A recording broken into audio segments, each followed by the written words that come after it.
At first glance, the idea sounds implausible, a computer made not from silicon or code, but from living human brain cells. It feels like science fiction, not real science. Yet this is no longer hypothetical. In China, researchers are merging biology with robotics, and the goal goes far beyond smarter machines. They are aiming for artificial general intelligence, intelligence that can learn, adapt, and evolve on its own, not just run code. Researchers at Tianjin University and the Southern University of Science and Technology have built a living neural system from human stem cells using a brain-on-chip platform known as MetaBOC. Unlike today's narrow AI models, which excel only at specific tasks, this system is designed around biological learning itself, and it is claimed to learn faster and operate more efficiently than existing AI models. This cutting-edge technology, known as a biosilicon hybrid, blends neuroscience and robotics to produce a machine that can learn, adapt, and even feel in ways never before seen. This is where AGI enters the picture. Artificial general intelligence is not about beating humans at one task like chess or image recognition. It is about systems that can learn across domains, adapt to unfamiliar situations, and transfer knowledge without being retrained from scratch. That is exactly where today's AI fails. Large language models depend on massive data sets, huge compute, and narrow objectives, and once conditions change, their intelligence breaks. Biosilicon systems like MetaBOC point to a different path.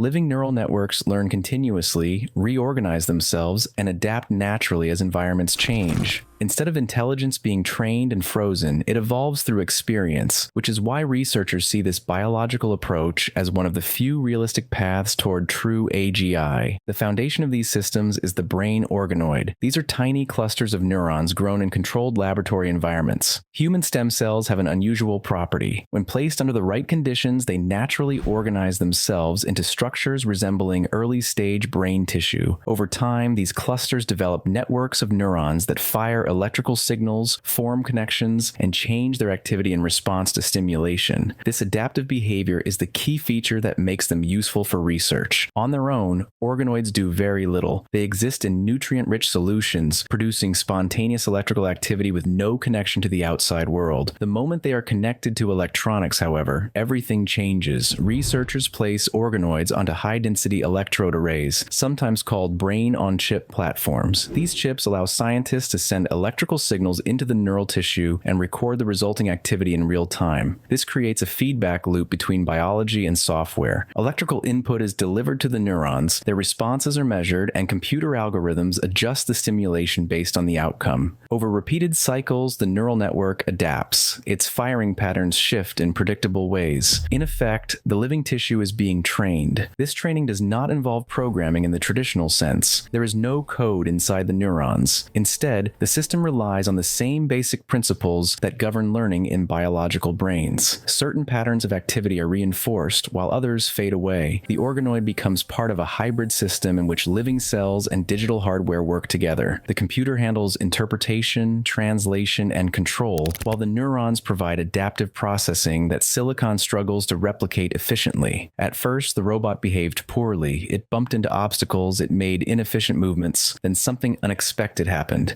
Without rewriting code, without retraining a model from scratch, the system improved, the living neural network adapted. Over time, the organoid learned to navigate more efficiently, avoid obstacles, and respond to changing conditions. According to the researchers, this biological system learned faster and used dramatically less energy than conventional AI controllers performing similar tasks. But this is not China's first move in this direction. In earlier Western experiments in 2022, an Australian team of researchers at the biotech startup Cortical Labs demonstrated how a DishBrain could be trained to act as a computer. Using 800,000 neurons on a chip they grew themselves. Using electrical feedback, the researchers taught the DishBrain to play the classic video game Pong. Electrical signals represented the movement of the ball and the organoid's neural. Activity was translated into paddle movement. When the paddle successfully hit the ball, the system responded with predictable feedback. When it failed, the feedback became disordered. Within minutes, the neural network adjusted its behavior and began keeping the ball in play. The The surprising part was not that it worked, but how quickly it happened. The biological network learned with far fewer training cycles and consumed far less energy than traditional artificial intelligence systems performing similar tasks. Other experiments soon followed. In one case, researchers trained a brain organoid to distinguish between different human voices. The system is called BrainOware. These researchers placed a brain organoid on a grid of more than 3,000 electrodes and trained it to recognize speech sounds through recorded feedback and repeated electrical pulses. Within 2 days, the organoid system could distinguish between different speakers' voices with about 78% accuracy. It did not understand language or meaning, but it could recognize patterns. This demonstrated that living neural networks could process complex sensory information and adapt their behavior in a measurable, repeatable way. Despite these successes, the limitations of organoid-based systems are substantial. Each organoid contains only a tiny fraction of the neurons found in a real human brain.